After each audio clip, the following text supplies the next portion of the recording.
ভিন্ন দেশে ভিন্ন রাজ্যে রাজা। আমি শুনেছি দাদির কাছে, দেশ তো আমাকে, মাটি তো আমাকে, কিন্তু রাজা তো আমাকে লয়। ঠিক শুনেছি। কিন্তু দাদা, ওরা দেশ আছে, ওরা গা আছে, কিন্তু আমাকে দেশের রাজত্ব কেন? ঝামেলা তো সেখানেই। এই রাজা অনেক কিছু চায়, আরো রাজ্য চায়, আরো জমি চায়, আরো অর্থ চায়, টাকা চায়, প্রতিপত্তি চায়। সেজন্যই তো ছেলের পেলেরা লড়াইয়ে নামিছে। রাজার সাথে লড়াই? রাজার সাথে লড়াই করতে গেলে শরীরের শক্তি থাকলেই শুধু হয় না, মনের জোর লাগে, মনের জোর। যুদ্ধ? যুদ্ধ যুদ্ধ তো যুদ্ধ তো শুরু হয়ে গেছে। কোথায়? শহরে? শহরে যুদ্ধ শুরু হয়ে গেছে। ওদের দাবি কি জানো? ওরা চায় আমাদের দেশ আমরাই শাসন করবো, আমরাই চালাবো, তোমরা বিদেশিরা ফিরে যাও আর আমাদের অত্যাচার করতে পারো। দাদা, ওরা কি গায়ের ছেলে? ওরা শহরের ছেলে, ওই রাখালের বাড়িতে আশ্রয় নিয়েছে। পুলিশ পুলিশ ওকে পিছনে সারাক্ষণ লাগে থাকে। সেটা আজ এখানে কাল ওখানে আশ্রয় নেয়, কখনো খাবার জোটে, কখনো আমার জোটে। এত বড় দেশ থেকে বিদেশিকে তাড়াবে? তাড়াবে।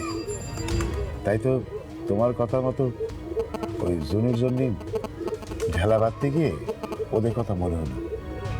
ওদের জন্য আমি দরগায় ঢেলা বেঁধেছি আর মনে মনে বলেছি ওরা যা চায় তা যেন পায়। দাদা, আপনি তখন ঠিক কথা বলেছেন। ওরা মানুষ নয়, ওরা খোদার ফেরেশতা। হ্যাঁ, ওরা ওরা খোদার দেবদূত। ওরা ওরা এদের স্বাধীন করবে।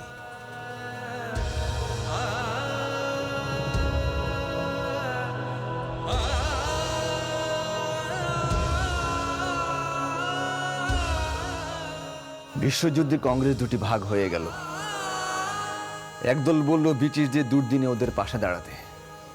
আমরা বললাম না, এটাই আমাদের সুযোগ আঘাত হানার। ওরা ভাবছে চিঠি লিখলেই স্বাধীনতা চলে আসবে, এত সহজেই যেন ওরা চলে যাবে। মুসলমানরাও খেপে গেছে, তাদের খলিফার বিরুদ্ধে ব্রিটিশ যুদ্ধ ঘোষণা করেছে। এদিকে অটোম্যানরাও জার্মানির সঙ্গে। তিলক সাহেব ফিরে এসছেন। বিপেন্দা নিশ্চয়ই কিছু করবেন, আমরা শুধু আদেশের অপেক্ষায় আছি।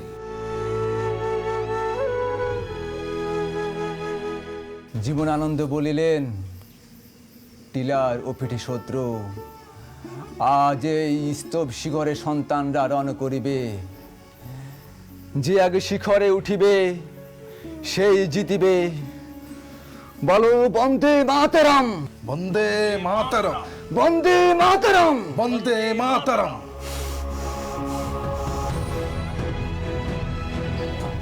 ছেলেপুলেগুলোর অনেক টাকার দরকার। এত বড় একটা শক্তির বিরুদ্ধে যুদ্ধ করতে চায়, লড়াই করতে চায়। আমার আর সাধ্য কি বলো? সাথে ছিল জমি বেচার টাকা, সেখান থেকে 300টা টাকা ওদের আমি দিয়ে দিছি। কিন্তু এই 300 টাকা দিয়ে কি যুদ্ধ হবে? তাই কি হয়? এত বড় শক্তি।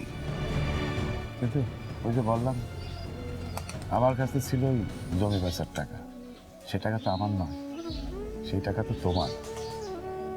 যদি আমার হতো তাহলে হয়তো আমি পুরো টাকাটাই ওদের দিয়ে দিতাম। তাই এই কথাটা আপনি সবার সামনে? ওরা আমার দিয়ে ওয়াদা করে নিয়েছে, কসম খাইয়েছে, এই কথা আমি যাতে কাউরে না বলি। বললি ওই কানে কানে ঘুরে ঘুরে সবার কানে চলে যাবে, সবাই জানে যাবে, ওদের বড় ক্ষতি হয়ে যেতে পারে। হ্যাঁ, ওরা মরেও যেতে পারে। যদিও ওরা সবাই মরার জন্য প্রস্তুত হয়ে আছে, জানো। ইতিমধ্যে ওদের অনেক সাথী মরে গিয়েছে। মেজো রাগ করে,